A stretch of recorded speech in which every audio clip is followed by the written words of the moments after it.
नमस्कार दोस्तों, लोकतंत्र हिंदी में आपका स्वागत है। मेरा नाम है अमोदू। आज जिस विषय पे हम लोग बात करने वाले हैं, थोड़ा-सा अलग विषय है क्योंकि राम और राम मंदिर और उसके इर्द-गिर्द बहुत सारी चीज़ें हो रही है और हर एक राजनीतिक दल अपने हिसाब से इस घटना को देख रहा है और इसका विरोध हो रहा है और अ, हमें आम आदमी को ये समझ में नहीं आ रहा है कि ऐसी क्या मजबूरी है इन लोगों की कि राम को इतना विरोध करना पड़ रहा है। तो थोड़ा-सा अगर आप 2500 साल पीछे जाएँ तो सारे धर्म ये मूर्ति पूजावादी धर्म थे। सबसे पहला धर्म जो एक भगवान और एक पुस्तक या एक मंत्र पे आया वो था अ, जूत धर्म। फिर उसके बाद अ, उसी को आगे बढ़ाते हुए क्रिश्चियन धर्म आया यानी कि ईसाई धर्म आया और फिर उसी को आगे बढ़ाते हुए इस्लाम की स्थापना हुई। और अगर आप ये देखेंगे तो ये जो तीनों धर्म है, ये तीनों धर्म की जो उत्पत्ति है, ये तीनों धर्म की उत्पत्ति हुई है ये जो अ, मध्य एशिया है या थोड़ा-सा मध्य एशिया का भी ऐसा भाग जो पश्चिम की तरफ जाता है, पश्चिम एशिया अ, जो कहते हैं वहाँ पे ये सारे पैदा हुए हैं। और धीरे-धीरे वहाँ से निकल के सबसे पहले जो ईसाई धर्म है, पहले 200-300 साल तो ईसाई धर्म जो है वो बिना राज्य सत्ता के आश्रय के चलता रहा। मतलब लोगों से लोग मिलते रहे, धर्म के बारे में उनको बताते रहे और फिर लोग ईसाई बनते रहे। मगर जो पूर्वी अ, रोमन साम्राज्य कहा जाता है या कहा जाता था, वहाँ का राजा हुआ कॉन्स्टेंटाइन। उसने तीसरी शताब्दी में 324 या उसके आसपास 330 के आसपास एग्जैक्ट मैं अभी वो कालखंड का साल भूल रहा हूँ ईसाई धर्म को स्वीकार किया और तब से आप देखेंगे तो ये जितने भी पुराने मूर्ति पूजक थे और क्योंकि रोमन सत्ता में इस धर्म को पहली बार राज्य सत्ता का आश्रय मिला ईसाई धर्म को तो ज्यादातर इसका फैलाव बहुत तेजी से ये जो यूरोप का द्वीप है उसमें हुआ तो ईसाई धर्म आग की तरह फैला और वो जो अ, लोग मूर्ति पूजावादी थे, उनको इन्होंने पेगन करके एक लेबल चिपका दिया और ये भी प्रचार-प्रसार करना शुरू किया कि ये जो पुराने धर्म मानने वाले पेगन लोग हैं, वो अमानवीय है, वो सभ्य समाज में रहने लायक नहीं है, वो अमानुष कृत्य करते हैं और अगर उनको सभ्य समाज में रहने लायक बनाना है, तो ये पूरा उनको ईसाई बनाना पड़ेगा। तो ये एक जस्टिफिकेशन जो कि हमें भी दिया जाता है इंडिया में, वो वहाँ भी उन्होंने करीब अ, 2000 साल पहले या 1800 साल पहले वहाँ भी उन्होंने ये इसको इस्तेमाल करना शुरू किया था।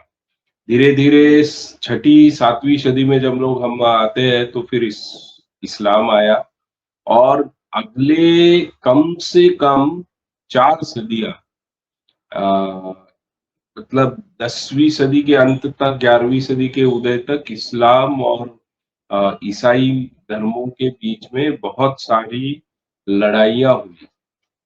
अब इन दोनों धर्मों के प्रचार-प्रसार का आप तरीका देखेंगे तो अलग था।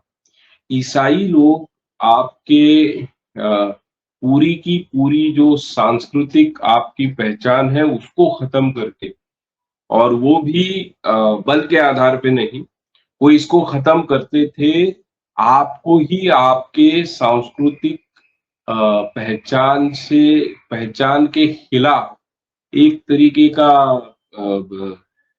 हीन भाव देके जैसे मैंने कहा कि ये पेगन लोग हैं, ये अमानवीय है, ये तो सभ्य समाज है ही नहीं। और ये पूरा जैसे वाइकिंग्स वाइकिंग हमने बहुत सुना होगा, बहुत लोग इसे कहानियां मानते हैं, बट होता नहीं है ऐसा। कुछ उसमें ऐतिहासिक तथ्य भी है और मैं ज्यादा अभी उस पे समय नहीं देना चाहूंगा। तो क्योंकि हमें भारत में क्यों हो रहा है उस पर भी बात करनी है, मगर मैं थोड़ा बैकग्राउंड इसलिए दे रहा हूँ कि हमें समझना पड़ेगा कि ये जो इनकी विचारधारा है और इनकी जो सोच है वो कहाँ से आती है।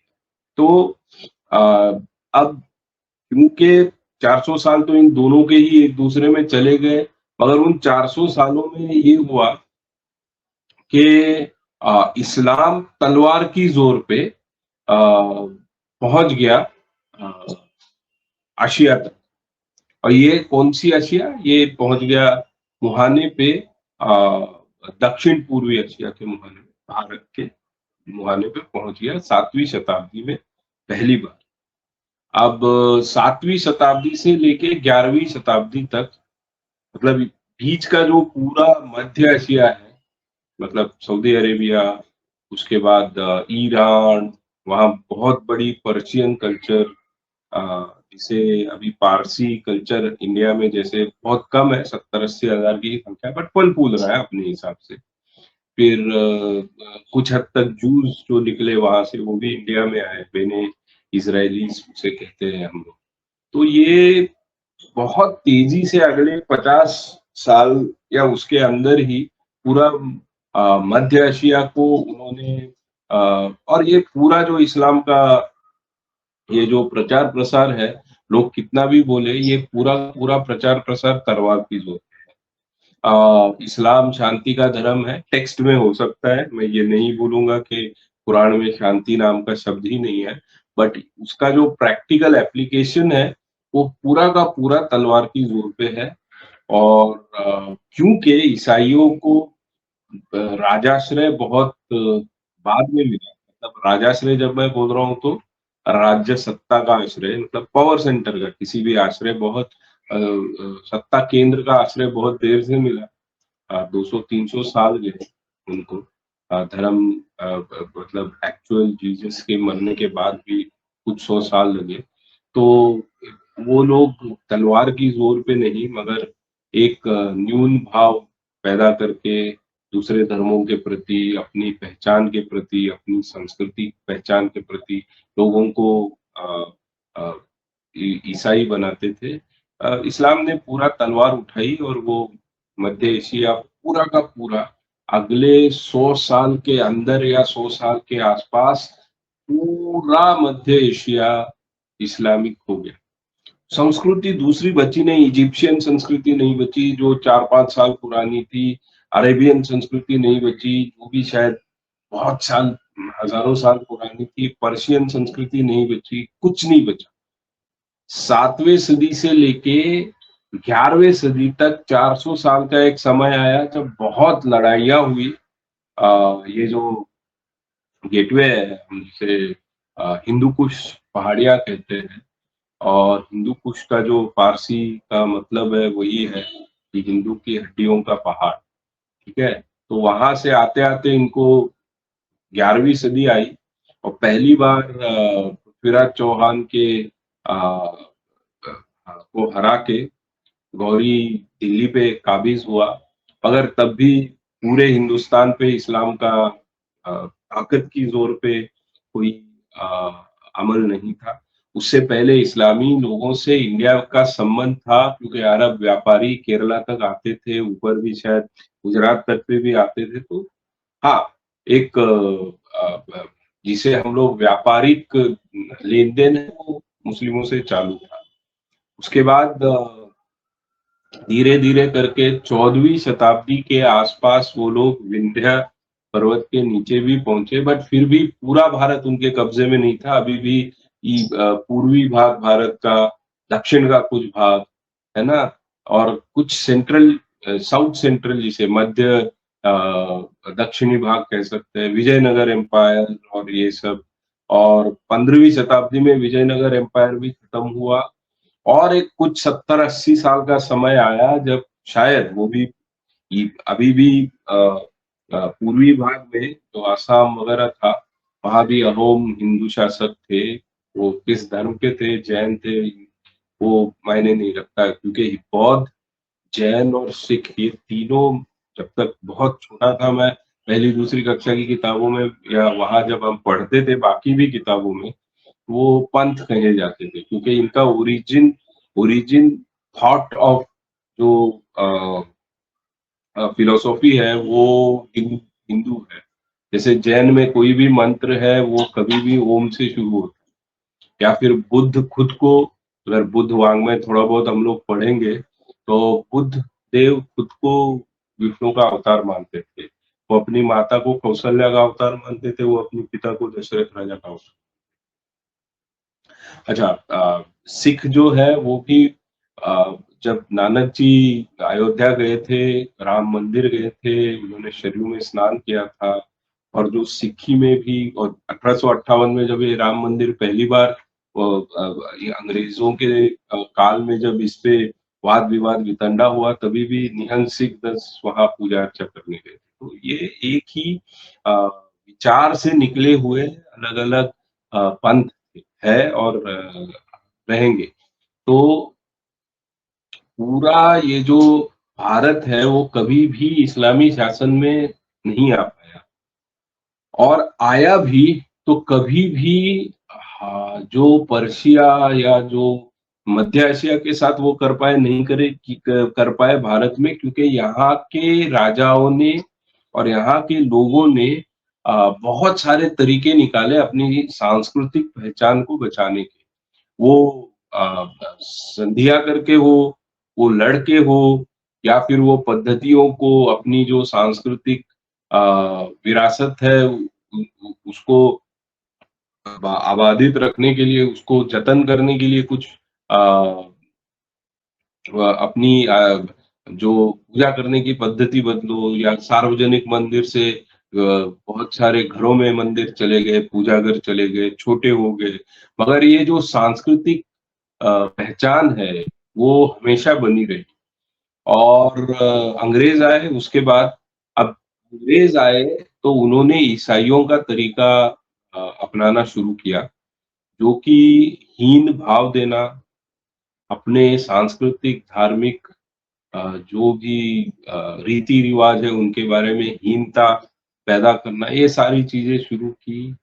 कुछ लोग उसमें फंसे भी, और एक सबसे बड़ी कामयाबी उनको ये मिली कि वो एक रूलिंग क्लास, ये जो राज्य चलाने वाले ऐसे लोग तैयार करके गए जो कि इस हीन भावना से ग्रस्त थे, जिसे नेहरूवियन गांधीयन पॉलिटिक्स या फिलोसॉफी हम लोग कह सकते हैं। इस पे भी मैं एक वीडियो बनाऊंगा, और वो बहुत बड़ा हमें देखने की जरूरत है कि ये क्या विचार था नेहरूवियन गांधीयन की, इतना दुर्बल विचार कैसे बना दिया उन्होंने इस सांस्कृतिक पहचान। तो एक ऐसा राज्य करने वाला वो एक क्लास पैदा करके गए अंग्रेज, और आजादी के बाद भी अ, अच्छा, क्योंकि जेनेटिकल मेमोरी जो है वो तो कॉमन रहेगी, तो हमें हमारी सांस्कृतिक पहचान तो याद थी, मगर बीच में कुछ समय ऐसा भी आया कि हिंदू को तिलक लगाना भी बुरा मतलब मैं ये नहीं बोल रहा हूँ कि घृणा हो गई थी, बट अरे मैं ऑफिस जा रहा हूँ तिलक लगा के कहाँ जाऊंगा, अरे बस में जा रहा हूँ, मतलब मैं बाहर 4 लोगों में जा रहा हूँ तो तिलक लगा के क्यों जाऊं। तब इस तरीके से थोड़ा बहुत होना शुरू हो गया था, बट क्योंकि हमारे जहन में वो पूरी तरह से सांस्कृतिक चेतना थी, तो एक आरएसएस जैसा संगठन भी था जिसने बहुत कोशिश की कि ये चेतना बनी रहे, और इसीलिए नेहरू आप हमेशा पाएंगे कि अगर वो किसी एक संगठन के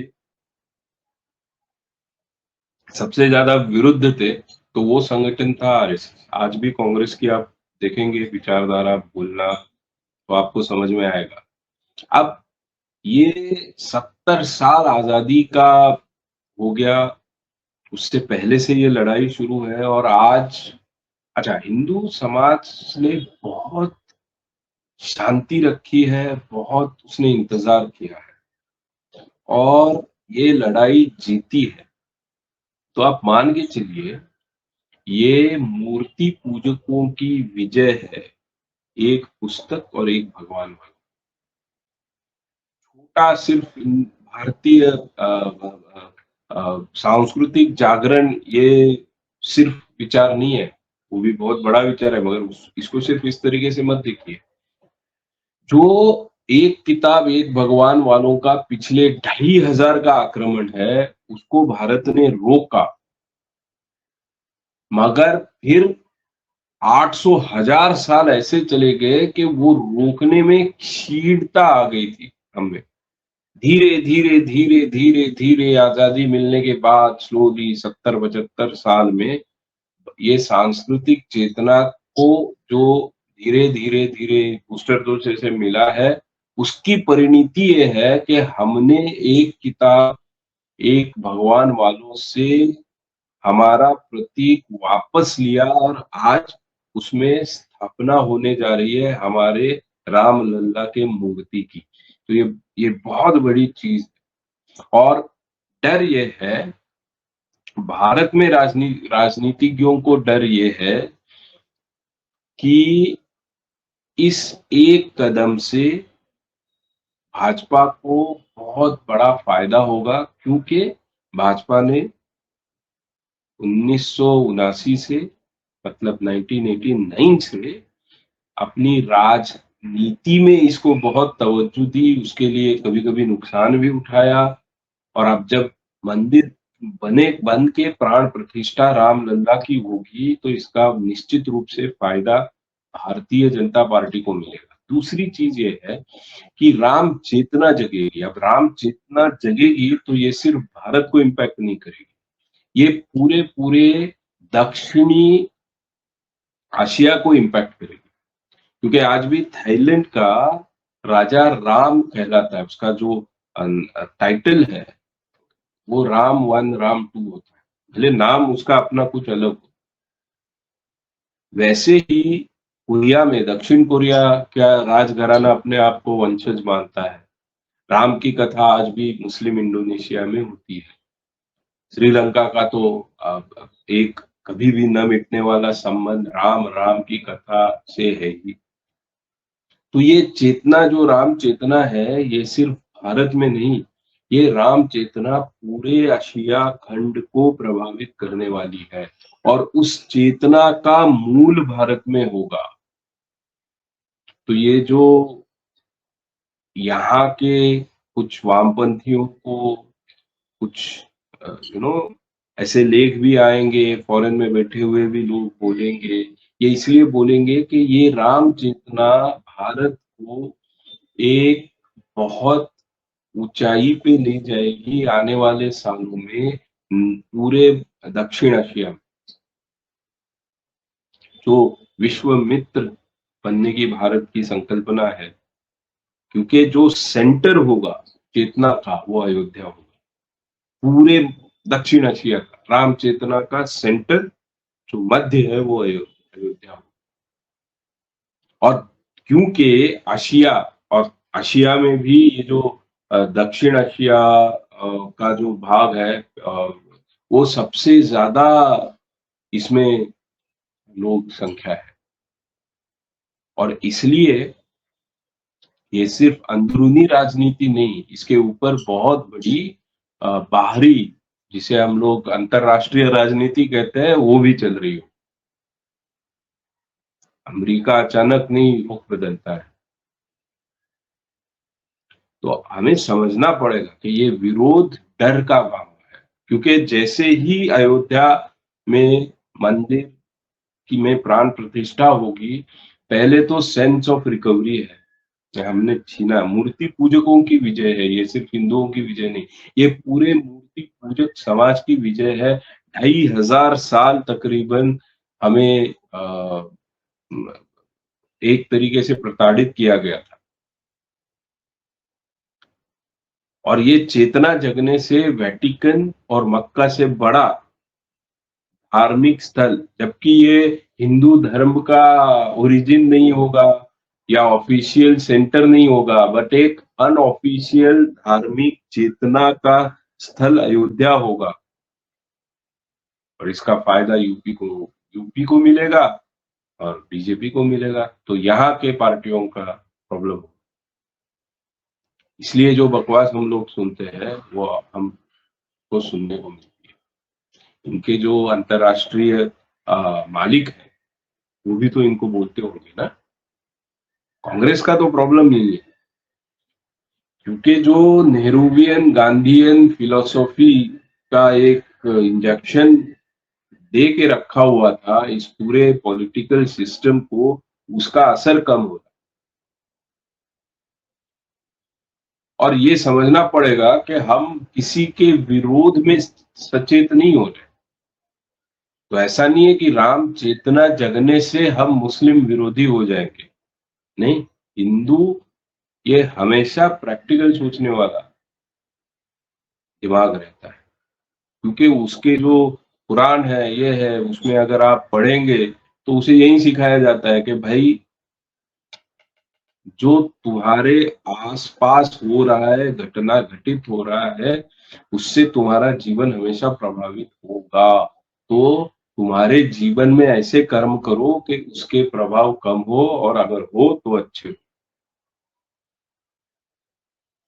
तो राम चेतना से मुस्लिम विरोध नहीं जगेगा, राम चेतना से हिंदू आस्था बढ़ेगी। और ये इन कांग्रेस जैसे पॉलिटिकल पार्टीज को प्रॉब्लम है।